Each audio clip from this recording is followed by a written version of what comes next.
This is Katerin with VIVE Katerin. I have Simone Rodrigues from Sisa Designs this morning. Thank you so much for having me here today. Thank you.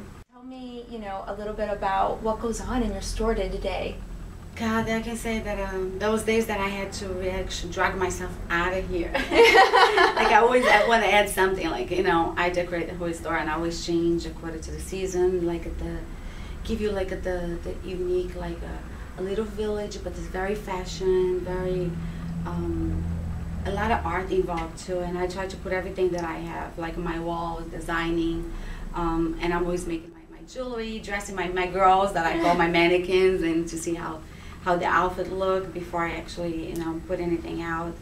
But it's inspiring too, and I think the difference between me and a lot of designers is that I create it every day. What motivates you every day to come up with those ideas? I guess it's seeing my divas, my clients, wearing my clothes and come back. Sis, I need a design for next week. Oh my God, it was a hit. They send me a message and they say, no, I need outfit for this, and that for me is the biggest compliment and trophy that I think a designer can have. So how did you get started? I started when I was 10, God. My mom used to sew for pageants and a few celebrities in Brazil. And I used to be all night long watching her, but she used to go through nights and nights in the sewing machine and do the battle. And that the next day I would see this beautiful, like a dress, and I couldn't believe it. And I used to say, I want to be like that when I grow up. I can sew, I can cut, I can make patterns. Not love the machine that much to be sick, because I like to move, I like to create, I like to change. But I started sketching, and my sketch when I was 12 was like amazing. I was like a #1 every class in school, and they used to pay me like chocolate bars and lunch to draw. Like on my days, we used to have to make it like a nice first page of the on your notebook was a nice picture. There was a Mickey Mouse or is a Cinderella. So I used to do Cinderella dresses for everybody. And they used to buy me lunch and stuff. And then I started making outfits, like with the pillowcase. I would cut the pillowcase in the bottom, put the elastic, and just paint flowers on and sell that skirt too in school, and bed sheet, and to the point that we run out of a home, the ones printing, and my mom kind of like, that's what you stop right there. But then I started making my own clothes, accessories, and that was growing little by little.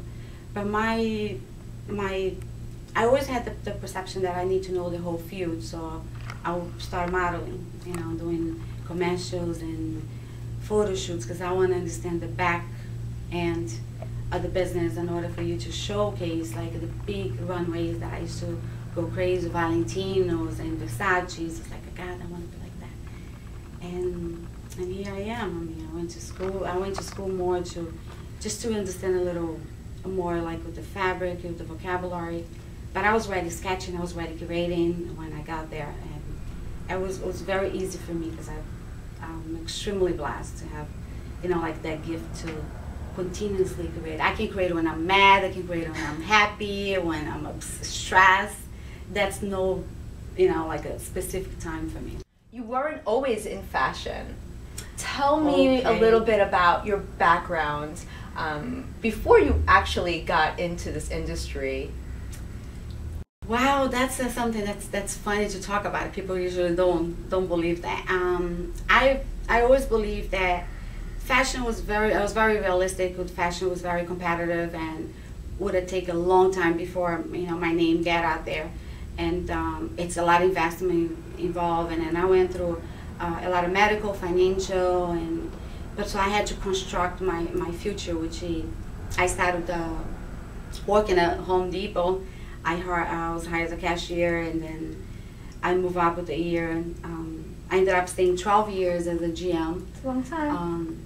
Make a lot of good money. It was a great company to work for, but in the meantime, every day of those 12 years, I never gave up fashion. I was sketching every day. I was my stress relief from the corporate environment and managing 400 people and like $3 million stores, and it was just like working with that. Home for me was taking care of my family, and at the same time sketching, make my little clothes in my garage and my basement. So I'm always designing, always making something, and feeding the fashion passion that I had. So you're a full-time mom, a full-time retail owner, and you also make your own clothing, and you create every day. I mean, and then you also worked full-time. I mean, that's a lot of responsibility. How did you manage all of that? I can say that if I had to go back, I would do things a little different though, because I miss a lot of time for my kids, for my family, and now I'm giving back. That's the reason I have my shop in Union. Every report asks the same thing: why Union? Why New Jersey? Because I want to be close to my kids. I want to just see if it. My kids are they big now, 16 and 20, but they're always going to be my babies. But now I'm close, and I'm trying to give it back that time that I work very hard, too many hours.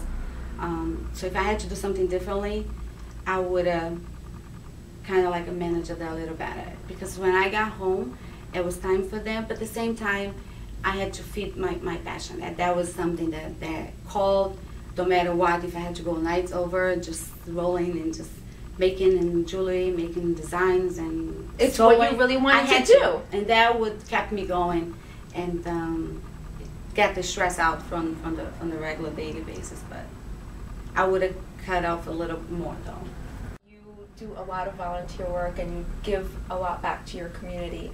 In fact, there are girls that come and visit your store, and not only just visit, but they really get involved, and you show them and you train them, and you do the best to make an impact, a positive impact to these kids. What are their age groups? And tell me a little bit about that work and how you mentor them. That's I call my little divas, my little designers. Well, I grew up, you know, I want to do a lot of things, and I was challenged because sometimes you need to know someone, or you need to have a lot of money in order to get into that field.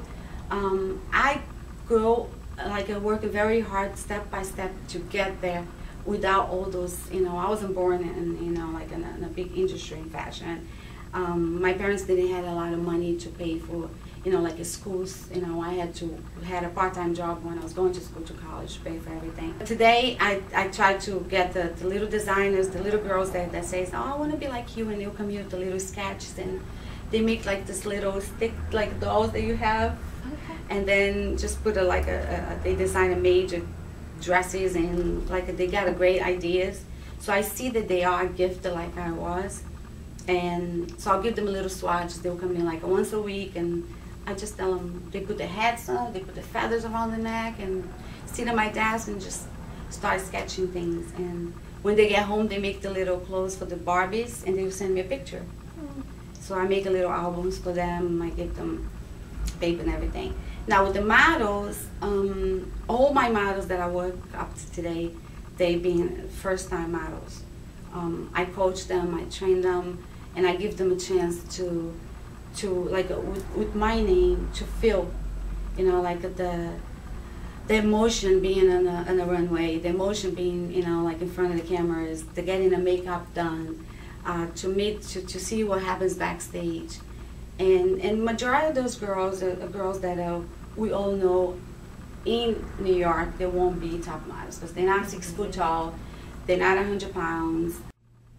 How does that make you feel, knowing that you're such an inspiration to not only the young girls that come in and present you with their sketches and have the opportunity to work with someone like you as their mentor, but also, you know, how does it make you feel to see models grow in their profession? God, you got me a little, almost like I'm holding happy here. I can't explain to you. It's like, it's amazing. The parents, and you know, like they'll come up and say, like, you're an angel, and what are you doing to my daughter? It's just like incredible. They couldn't ever afford the whole process, photo shoots, makeup and hair, but they coming back and you see those little faces, and you know, and I make a point to make sure that they get interviewed, that they get the photo shoot, they get the spotlight. I'll absolutely break the rules. I'm known for breaking the runway rules. Yes, I am, I do.